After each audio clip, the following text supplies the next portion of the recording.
What you're about to watch is a full module from the UniFi Network Masterclass. This is my paid training course with Crosstalk's network expert, David Barger, where we walk you through designing, deploying, and configuring UniFi Network from start to finish. It's nearly 4 hours of content across 13 separate modules.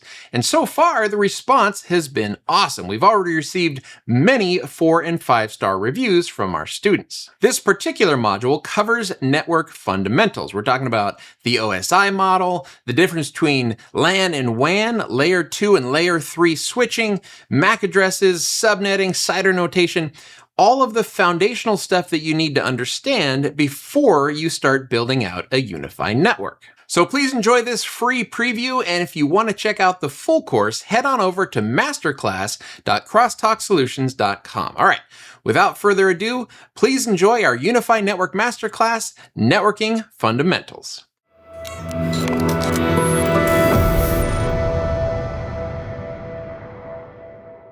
We're going to begin with some networking fundamentals. And of course, this is key to understanding how all of this networking stuff fits together, because at its core, networking is just devices talking to each other, right? Whether that's your smartphone or a PC or a piece of networking gear, or something that's connected to Wi-Fi, something is connecting to the internet, something is connecting locally on your local area network. So really, that's the best place to start, I think, is understanding the difference between LAN and WAN. So LAN being local area network, stuff that's kind of behind your firewall, stuff that you have control over as a network administrator, and then bypassing through your firewall, we have the WAN. That's everything on the outside, right? Like your ISP, and then heading out into the wider internet. Now, most of the stuff that we are going to be covering here in this course is going to deal with what's known as layer 2 and layer 3. And of course, layer 2 and layer 3 are parts of the OSI network model. So let me bring this up here. And the OSI network model consists of 7 layers. So I will toss it to Dave here. He's going to talk you through these layers, and then we're gonna hone in on layer 2 and layer 3. Absolutely. We're going to start with the easiest part of the OSI model. The bottom ring here, it's the physical layer. You could think of this as wires, RJ45 ends, anything that you physically can touch to make your network or really any computer system work. Right above that, we actually hit the first layer we are really concerned about, layer 2. The data link layer. This is where most of the switching information happens on a network. We're going to dive into this a little bit later, but understand this is where like MAC addresses live. Right above that is another layer that we're really concerned with, the layer 3. Things like IP addresses live here. Your router is using this layer with IP addresses to really translate information between your local area network and your wide area network through your ISP. Again, we're going to come back to that in just a moment, but we'll continue going up here. 4 is the transport layer. You've probably heard about TCP and UDP, these different protocols that make all of this communication happen. Above that is layer 5. Sessions. Whenever information transfers through the router somewhere else, the router actually has to keep track of all this information in what's called a session or a state table. Above that is the presentation layer. This is actually what we see on the screens whenever we load up something like a YouTube video. That's what we see and interact with, and just above that is layer 7 or applications. Things like Facebook, Messenger, Signal, all of these pieces live here. And as a network admin, this is something we're concerned about too, because our routers and devices are getting smart enough to detect application signatures.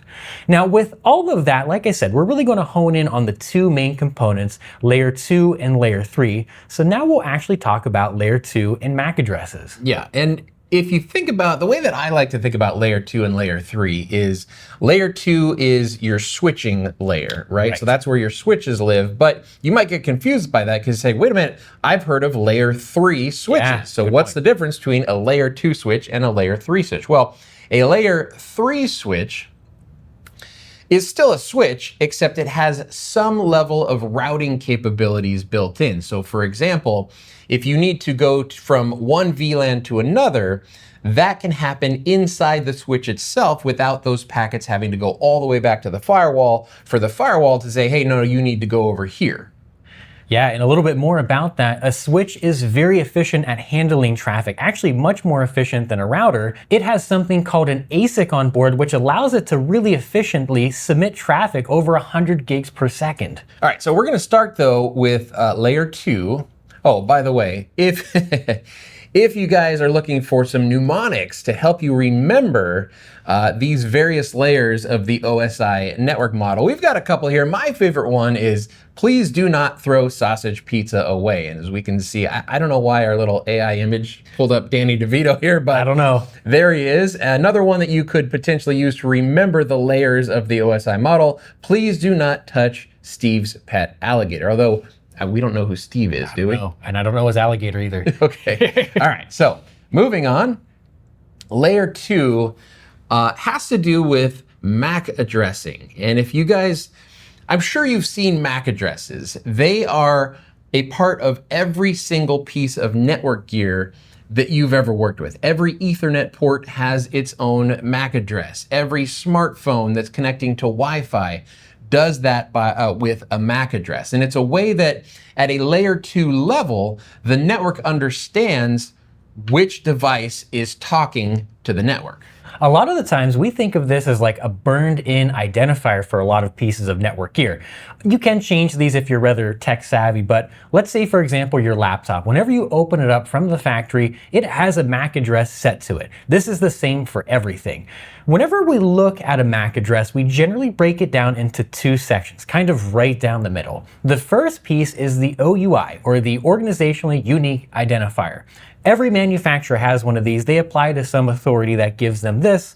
And actually, if you're inside of UniFi or really any other type of router or management system, you've probably seen the device list and it shows like, oh, this is a Ubiquiti device, this is Apple, this is Google. This is where it gets that information. You can easily look this all up online. Now, the second half of this is actually specific to the device you have, the network interface controller specific piece of this MAC address. Yeah, so if you have an Apple iPhone, the OUI, the first half of that MAC address is going to be similar with other iPhones. They're not always exactly the same, but it'll be similar with a number of other iPhones, whereas the back half of the MAC address is always going to be unique to your specific device.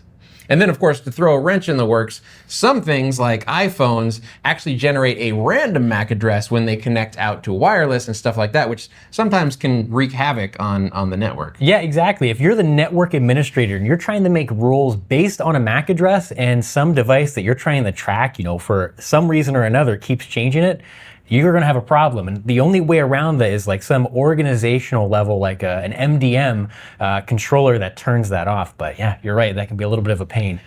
All right, so next we move into frames. Yeah, this component of it is the piece that makes switching so efficient. You could think of this as like an onion that you're peeling the layers back on.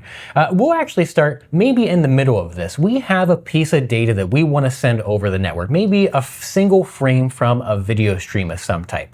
That is called the data piece of this. And right outside of this, it's encapsulated in a segment. The network device itself actually puts some things in there like the TCP protocol port number, and there are some other things that can go inside here depending on the application you use, but all of that then is contained inside of a packet. We hear this all the time on the networking side of things. The packet is really the IP address, the piece that the router or the layer 3 switch is looking at to make decisions on where this piece of information goes. To add to that, around that whole packet is the frame. This is what the switch primarily concerns itself with. It's very simple. There's only a few pieces of information in here, such as the sender and receiver MAC address, as well as some things like VLAN IDs. Yeah. And correct me if I'm wrong, but current switches can have a database or a table of like tons and tons and tons and tons of different MAC addresses. But in the olden days, you know, if you had like a off-the-shelf D-Link router from Best Buy or something, sometimes you'd hit an upper limit of the number of MAC addresses and you'd have to like reboot that router to kind of clear it out. Exactly. Okay, so now let's start moving up the stack a little bit with some layer 3 stuff, which would be IP addressing. So you guys are probably familiar with the layout of an IP address. It's essentially 4 octets. Each one of those octets can have a value of 0 up to 255, and you can actually convert these to binary. This makes more sense to us to see this in numerical format, but computers like to see this in binary format. So while it's helpful to know how to convert this stuff to binary, well, it's not really even helpful, honestly. Not really. It's something that I had to do one time for like 4 hours in a networking class. And it's the only time I've ever done it in my entire 20+ year career as a network administrator. So just understand that these octets can convert to binary. That's how the computer sees it. Yeah, and if you ever do need to convert this to binary for some reason or another, there are plenty of cheat sheets online that you can download and look at, reference that for all you need. It's really helpful for things like subnets, but for the practical use case of this, download a cheat sheet, maybe use something like davidc.net to help you plan these out if you really need to dive deep into them.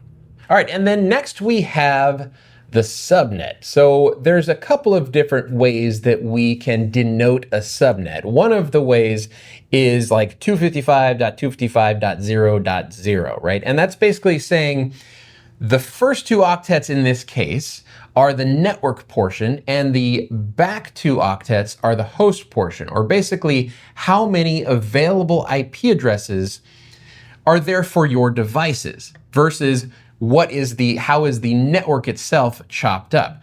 One very common one is 255.255.255.0.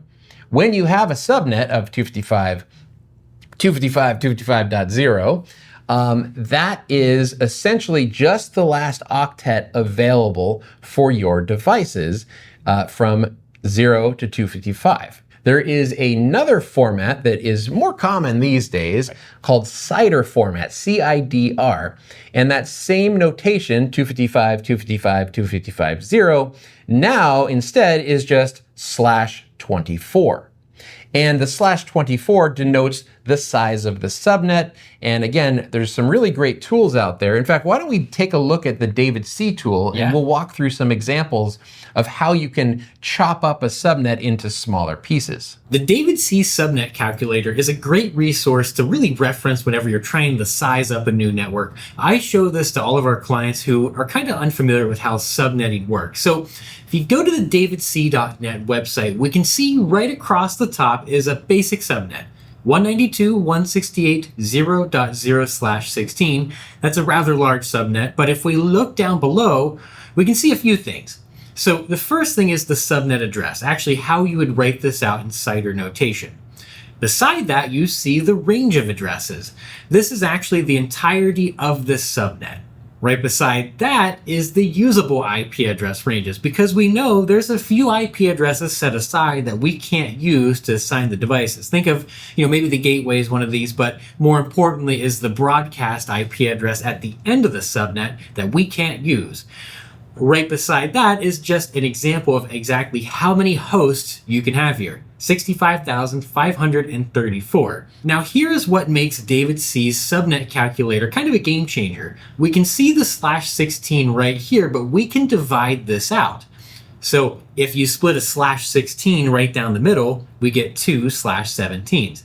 We can even divide this out much smaller, but I want to point something out here. The reason that I like that it shows you the usable IP address range is as we get smaller and smaller in our subnet size, the starting IP address is actually not one for all of your subnets. Right here we see 192.168.0.129 is the start for this /25. Even more importantly, maybe we went too far in splicing this large subnet out. We can put them back together by clicking here. Put these 2 /25s back into a /24 and it shrunk it back down. Some of the most common subnets that you're going to see /24 is probably the most common. That is your 192.168.0.1 that has a range of about 254 IP addresses.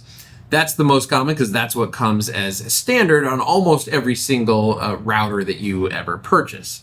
But some other common ones, if we divide this even more, let's divide it down to /29. Now, where might you have seen a /29? /29 is essentially a block of 6 hosts. Or when your ISP gives you a /29, they're giving you their gateway on their side and 5 usable WAN IP addresses. So like when you go to Comcast and you say, hey, I need a static IP address, they often give you the option, do you want 1 static IP address or do you want 5 static IP addresses? And when you get the 5, that is a /29 subnet. That's why they have that number available to you. David, what is the CIDR notation for a single IP address? That would be /32. That'd be /32, right? So you could see here, I divided this down all the way to /32, and we've got 192.168.0.1, for example, /32 with just 1 host. So definitely a very handy tool. We use this all the time, and we will have links to all of this stuff down in the description or in the notes for this video. Okay, but this does bring us to our next topic, which is the RFC 1918 private address ranges. And what these are essentially a subset of IP addresses between all of the IP addresses out there in the world that are reserved for internal local area network use. And these are 10/8 or 10.0.0.0/8, 172.16/12, and 192.168/16. Now, even though it's 192.168/16, that gives you 65,000 some odd IP addresses. Usually, those ranges are broken down to what we see most commonly as 192.168.0.1/24, which means you have 254 IP addresses to use. But you have all of the various subnets, individual /24 subnets in there, 192.168.1.2.3.4, etc.